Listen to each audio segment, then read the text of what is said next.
Hi friends, सम्यक classes 2020 में आज आप लोग को फिर से स्वागत है। हम आज लेकर आ गए हैं वेरी इंपॉर्टेंट क्वेश्चन, जो 80 इंपॉर्टेंट क्वेश्चन है सोशल साइंस का। सम्यक क्लासेस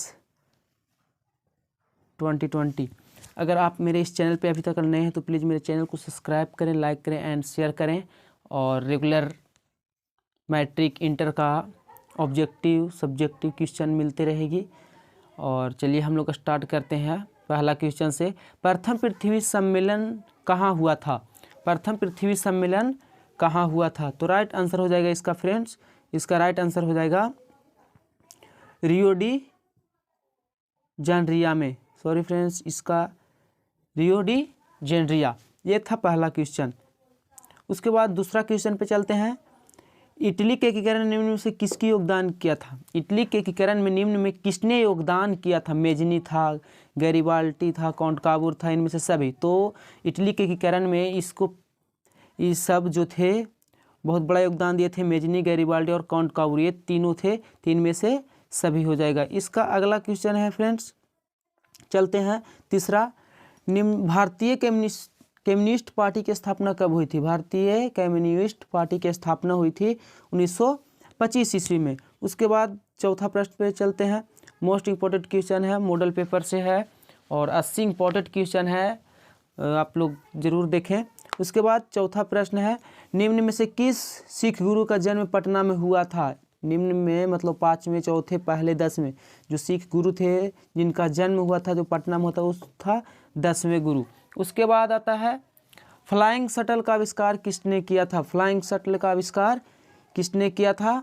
तो इसका राइट आंसर हो जाएगा जॉन के हो जाएगा इसका राइट आंसर। छठा प्रश्न है फ्रेंड्स, मोरमुगाओ गाओ बंदरगाह कहाँ है? मोरमुगाओ गाओ बंदरगाह कहाँ है? तो इसका राइट आंसर हो जाएगा गोवा में। गोवा हो जाएगा इसका राइट आंसर। कांडला विशेष, अगला प्रश्न हम लोग चल रहे हैं। कांडला विशेष आर्थिक क्षेत्र कहाँ है? कांडला विशेष आर्थिक क्षेत्र जो है फ्रेंड्स हम लोग का आ जाता है ये गुजरात में। राइट आंसर हो जाएगा गुजरात। अभी तक मेरे चैनल पे नए हैं तो प्लीज़ मेरे चैनल को सब्सक्राइब कर दें। मोस्ट इंपॉर्टेंट साइंस और सोशल साइंस दोनों का वीडियो चढ़ चुका है यूट्यूब पे, आप देख लेंगे। उसके बाद 8वां प्रश्न आता है कि भारत आने वाला प्रथम व्यापारी कौन थे? भारत जो सबसे प्रथम व्यापारी आया था कौन था? डच था, ब्रिटिश था, पुर्तगाली था, फ्रांसीसी था। तो इसका राइट आंसर आप लोग को पता होगा फ्रेंड्स, प्लीज़ कॉमेंट जरूर करें। और इसका राइट आंसर हो जाएगा पुर्तगाली। 9वां प्रश्न है फ्रेंड्स, मुद्रा वह है जो मुद्रा का कार्य करती है। मुद्रा की यह परिभाषा किसने दी थी? मुद्रा वह है जो मुद्रा की कार्य करती है, यह परिभाषा किसने दी थी? तो इसका राइट आंसर हो जाएगा हॉर्टले विदर्स ने। हॉर्टले विदर्स ने। उसके बाद 10वां प्रश्न है। 10वां प्रश्न है, राष्ट्रीय कृषि एवं ग्रामीण विकास बैंक की स्थापना कब हुई थी? राष्ट्रीय कृषि एवं ग्रामीण विकास बैंक की स्थापना कब हुई थी? तो इसका राइट आंसर हो जाएगा फ्रेंड्स, 10वां प्रश्न को हम लोग देख लेते हैं। इसका राइट आंसर हो जाएगा 1982 ईस्वी में। उसके बाद फ्रेंड्स 11वां प्रश्न आता है, गार्डन सिटी की अवधारणा किसने विकसित की थी? गार्डन सिटी की जो अवधारणा थी किसने विकसित की थी? तो यह है एबेनेजर हावर्ड। इसका ए वाला हो जाएगा आंसर, एबेनेजर हावर्ड। अगला प्रश्न पे चलते हैं फ्रेंड्स हम लोग। अगला प्रश्न है, सॉरी फ्रेंड्स, अगला प्रश्न आता है हम लोग के 12वां प्रश्न आता है, गुटेनबर्ग की जन्म किस देश में हुआ था? गुटेनबर्ग की जन्म किस देश में हुआ था? तो इसका राइट आंसर हो जाएगा बी, जर्मनी में। उसके बाद 13वां प्रश्न आता है, भारतीय राष्ट्रीय कांग्रेस के पहले अधिवेशन कौन थे? भारतीय राष्ट्रीय कांग्रेस के पहले अधिवेशन कौन थे? तो इसका राइट आंसर हो जाएगा WC बनर्जी। ऑप्शन में इंग्लिश में भी लिख सकता है WC, तो इस पे ध्यान दीजिएगा फ्रेंड, WC बनर्जी। उसके बाद दास कैपिटल की रचना किसने की थी? दास कैपिटल की रचना किसने की थी? तो ये कार्ल मार्क्स था। इसका राइट आंसर हो जाएगा कार्ल मार्क्स। उसके बाद फ्रेंड्स 15वां क्वेश्चन आता है हम लोग का। 15वां क्वेश्चन है, रक्त एवं लौह की नीति के अवलंबन किसने किया था? यानी रक्त एवं लौह की नीति का अवलंबन किसने किया था? तो विलियम, इसका राइट आंसर हो जाएगा बिस्मार्क। इसका राइट आंसर हो जाएगा बिस्मार्क, जो क्या था लौह एवं रक्त की नीति को अपनाया था। बिस्मार्क ने। इसके बाद आता है 16वां प्रश्न, गैरिबाल्डी पेशे से क्या था? गैरिबाल्डी जो था पेशे से क्या था? तो ये था राइट आंसर नाविक था। 17वां प्रश्न पे आते हैं हम लोग। 17वां प्रश्न कहता है रूस में कृषिदास प्रथा का अंत कब हुआ था? रूस में कृषिदास प्रथा का अंत हुआ था 1861 ईस्वी में। उसके बाद अगला क्वेश्चन चलते हैं 18वां प्रश्न, the history of the loss of Vietnam किसने लिखा था? The history of the loss of Vietnam किसने लिखा था? तो इसका राइट आंसर हो जाएगा फ्रेंड्स बी, फान बाई चाउ, फान बाई चाउ। उसके बाद 19वां प्रश्न में आते हैं कि पूर्ण स्वराज की मांग का प्रस्ताव कांग्रेस के किस वार्षिक अधिवेशन में पारित हुआ? तो इसका राइट आंसर हो जाएगा 19वां प्रश्न था 1999 ईस्वी लाहौर, 1929 ईस्वी लाहौर, 1929 ईस्वी लाहौर। और 20वां प्रश्न है IITUC का प्रथम अध्यक्ष किसे बनाया गया था? AITUC का प्रथम अध्यक्ष किसे बनाया गया था? तो इसका राइट आंसर हो जाएगा लाला लाजपत राय। 21वां प्रश्न है काली मृदा का दूसरा नाम क्या है? काली मृदा का दूसरा नाम, यानी काली मिट्टी है जिसका दूसरा नाम क्या है? तो इसका दूसरा नाम है रेगुर। इसका राइट आंसर हो जाएगा रेगुर। सभी इंपॉर्टेंट क्वेश्चन है, एकदम VVI क्वेश्चन है फ्रेंड्स, प्लीज़ इसको याद कर लें। एंड मेरे चैनल पर नए हैं तो प्लीज़ मेरे चैनल को सब्सक्राइब करते हैं। और बिना लेट किए हुए चलते हैं अगला प्रश्न में 22वां प्रश्न।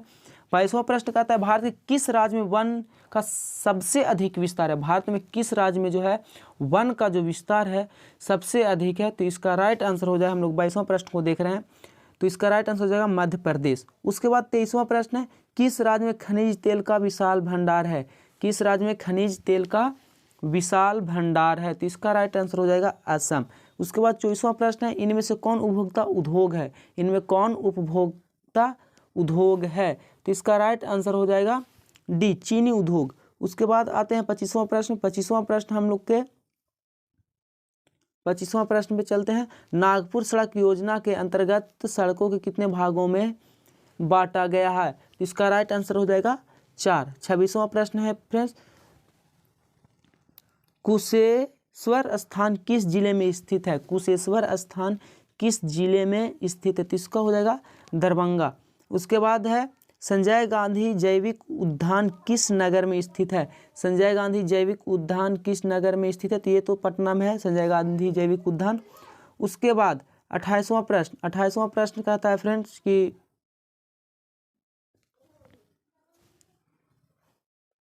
28वां प्रश्न है 2001 में बिहार की कुल जनसंख्या थी।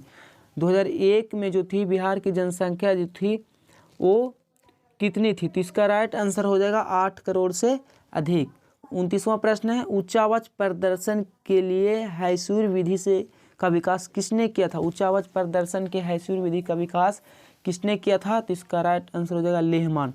उसके बाद 30वां प्रश्न निम्न में से कौन सा उद्योग चूना पत्थर को कच्चे माल के रूप में प्रयोग करता है? निम्न में से कौन सा जो है उद्योग है चूना पत्थर को कच्चे माल के रूप में इसका उपयोग करता है? तो ये है सीमेंट उद्योग। उसके बाद अगला प्रश्न है 31वां प्रश्न पे चलते हैं हम लोग। 31वां प्रश्न भारत में औरतों के लिए आरक्षण की व्यवस्था किस संस्था में है?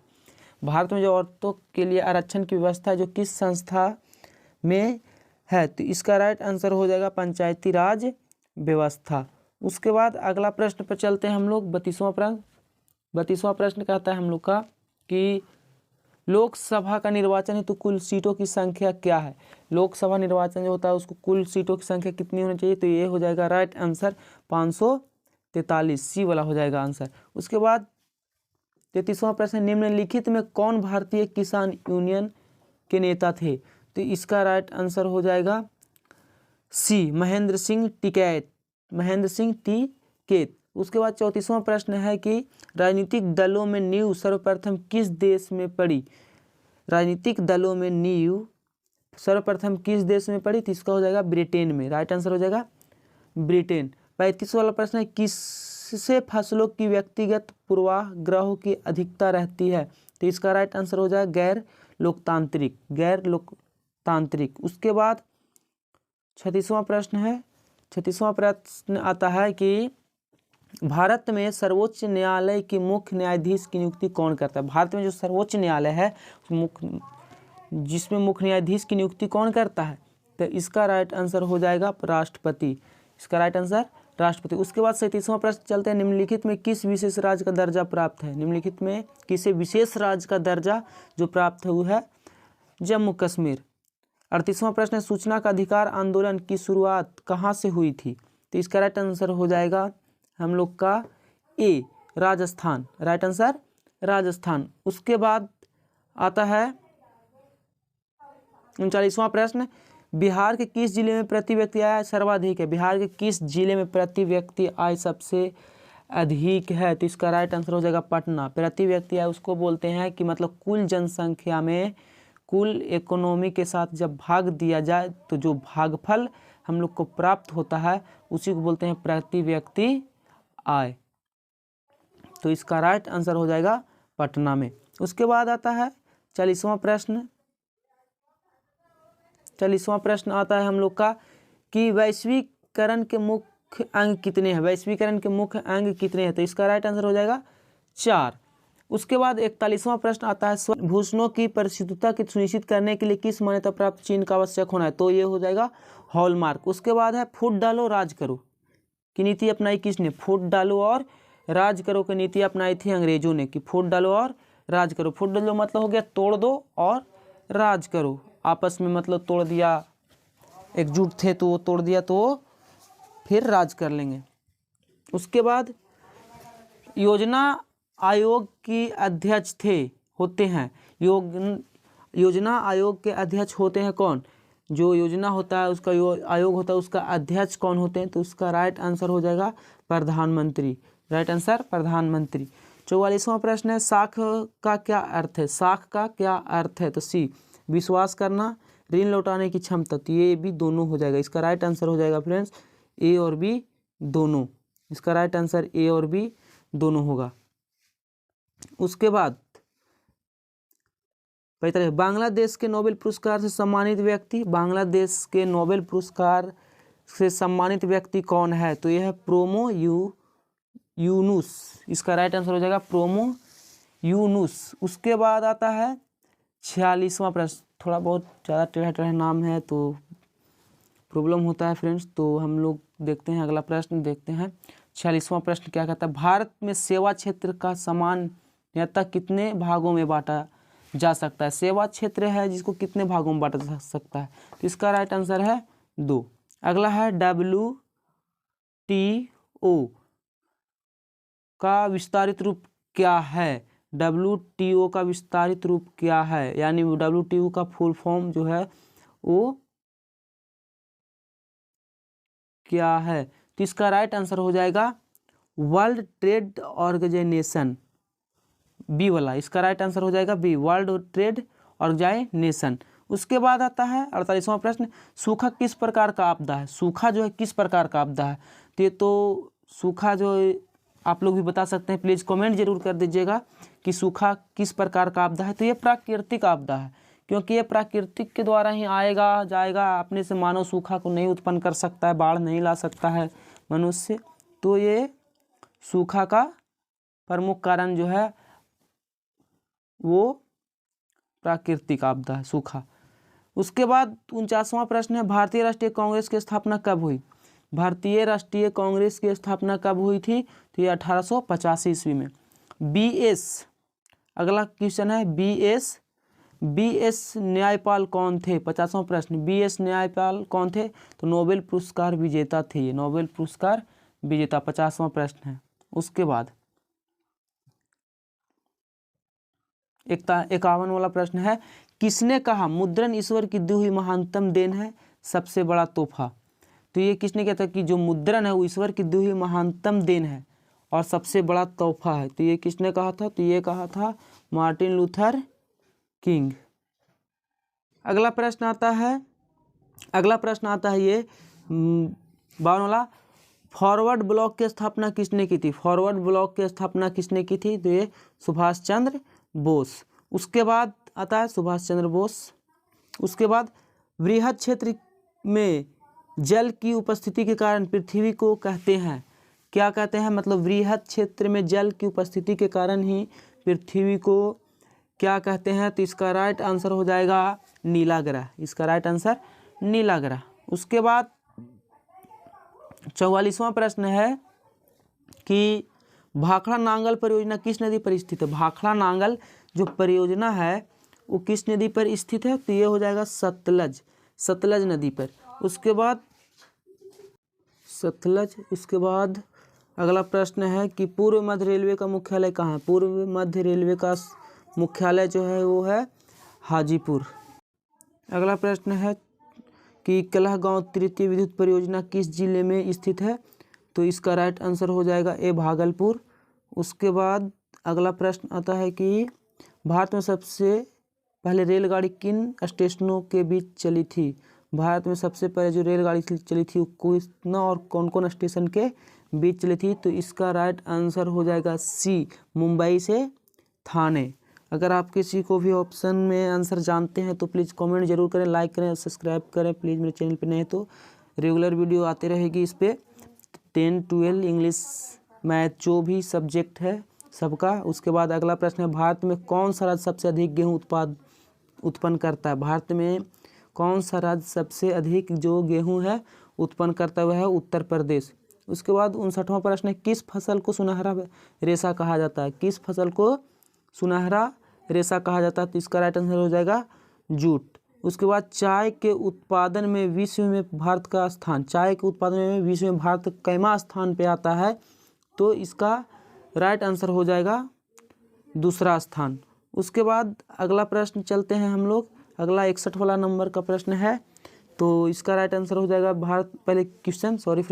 भारत के प्रथम तेल शोधक कारखाना कहाँ स्थित था, तो इसका हो जाएगा डिगबोई।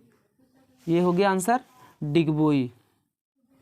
उसके बाद 62वां प्रश्न है विश्व पर्यावरण दिवस कब मनाया जाता है। विश्व पर्यावरण दिवस 5 जून को मनाया जाता है, इसका राइट आंसर हो जाएगा 5 जून। अगला प्रश्न सत्ता में भागीदारी को सर्वोत्तम प्रणाली कहाँ विकसित की गई है, तो सत्ता में भागीदारी की सर्वोत्तम प्रणाली कहाँ विकसित की गई है, तो इसका राइट आंसर हो जाएगा बेल्जियम। इसका राइट आंसर बेल्जियम। उसके बाद ताड़ी विरोधी आंदोलन निम्नलिखित में से किस प्रांत से शुरू किया गया था। ताड़ी विरोधी आंदोलन निम्नलिखित में किस प्रांत से शुरू किया गया था, तो इसका राइट आंसर हो जाएगा आंध्र प्रदेश। उसके बाद अगला प्रश्न पे आते हैं हम लोग। अगला प्रश्न है भारत में वित्तीय वर्ष कहा जाता है। भारत में वित्तीय वर्ष कहा जाता है, तो ये हो जाएगा सी, 1 अप्रैल से 31 मार्च को वित्तीय वर्ष कहा जाता है, 1 अप्रैल से 31 मार्च। उसके बाद 66वां प्रश्न आता है लोकतंत्र में चुनावों में भाग लेने और अपने प्रतिनिधियों के चुनने के अधिकार किसे है, तो लोकतंत्र के चुनाव में भाग लेने वाले प्रतिनिधियों को चुनने का अधिकार किसे है, तो इसका राइट आंसर हो जाएगा जनता को। जो मुखिया वार्ड सदस्य जो खड़े होते हैं पंचायत में, इसको चुनते हैं कौन, तो जनते लोग चुनते हैं। उसके बाद अगला प्रश्न पे आते हैं 67 भारतीय लोकतंत्र में कितने अंग हैं। भारतीय लोकतंत्र में कितने अंग है, तो इसका राइट आंसर हो जाएगा बी 3। उसके बाद ये हो गया 3। उसके बाद 68 में भारत में संघ एवं राज्यों के बीच अधिकारों के विभाजन कितने सूचियों में हुआ है, तो इसका राइट आंसर हो जाएगा संघ सूची, राज्य सूची और समवर्ती सूची। अगर इसका पूछता है 1, 2, 3 सूची में, तो इसका राइट आंसर हो जाएगा 3 सूची में। संघीय सूची होता है, राज्य सूची होता है और समवर्ती सूची। उसके बाद 69वां प्रश्न है वर्तमान में नेपाल शासन प्रणाली है। वर्तमान में जो नेपाल में जो शासन प्रणाली वो क्या है, लोकतांत्रिक है, प्रजातांत्रिक है, राजतंत्र है, इनमें से कोई नहीं, तो इसका जो राइट आंसर हो जाएगा वो हो जाएगा ए वाला लोकतांत्रिक। उसके बाद 17वां प्रश्न है 17 वाला कि संघीय व्यवस्था में सरकार होती है। संघीय व्यवस्था में कितने सरकार होती है, तो इसका राइट आंसर दोहरी सरकार। जो संघ होता है दोनों साथ में होते हैं संघीय, तो हो जाएगा दोहरी सरकार। उसके बाद 71वां प्रश्न है 1971 में आम चुनाव में सत्तारूढ़ कांग्रेस ने क्या नारा दिया था, तो इसका राइट आंसर हो जाएगा गरीबों को हटाओ। ये 1971 में आम चुनाव में सत्तारूढ़ कांग्रेस ने गरीबों का हटाओ का नारा दिया था। उसके बाद था अगला प्रश्न है संपूर्ण क्रांति का आह्वान ने किया था। किसने किया था संपूर्ण क्रांति का आह्वान, तो ये था जयप्रकाश नारायण। अगला प्रश्न है हम लोग का 73वां भारत में योजना आयोग गठन कब किया गया था। भारत में योजना आयोग का गठन किया गया था ये था आंसर, ये बोला है 15 मार्च 1950। उसके बाद 74वां प्रश्न है, प्लास्टिक मुद्रा है, प्लास्टिक मुद्रा है, तो ये हो जाएगा एटीएम, ऑटोमेटिक टेलर मशीन। इसका हो जाएगा full form automatic teller machine. ये क्या एक प्रकार का प्लास्टिक है, मुद्रा ही है, तो ये एटीएम हो जाएगा। इसका फुल फॉर्म होता है ऑटोमेटिक टेलर मशीन। उसके बाद आता है 75वां प्रश्न, भारत में वित्तीय राजधानी किस शहर को कहा जाता है? भारत की वित्तीय राजधानी किस शहर को कहा जाता है? तो ये हो जाएगा राइट आंसर मुंबई।